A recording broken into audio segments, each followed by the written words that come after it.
حضرت موسیٰ علیہ السلام نے اللہ سے ایک سوال کیا، اے اللہ، کیا آپ کو نیند آتی ہے؟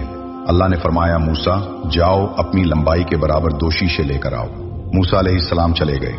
وہ اس آدمی کے پاس پہنچے جو شیشہ بنانے کا کام کرتا تھا۔ انہوں نے کہا، میرے قد کے برابر 2 شیشے بنا دو۔ کچھ دیر بعد شیشے تیار ہوئے۔ موسیٰ علیہ السلام انہیں لے کر کوہ طور پر حاضر ہوئے۔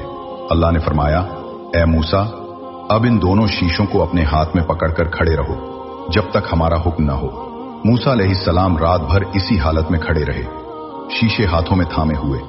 لیکن پھر صبح ہونے لگی، فجر کا وقت ہوا اور اچانک ایک جھپکی آئی اور دونوں شیشے زمین پر گر پڑے۔ موسیٰ علیہ السلام گھبرا کر سجدے میں گر پڑے اور اللہ سے معافی مانگنے لگے، میں تیرے حکم کی فرما برداری نہ کر سکا۔ اللہ نے فرمایا، اے موسیٰ، تمہیں صرف ایک جھپکی آئی اور شیشے ٹوٹ گئے، لیکن اگر ہمیں نیند آتی تو کائنات کا نظام ہی ٹوٹ جاتا۔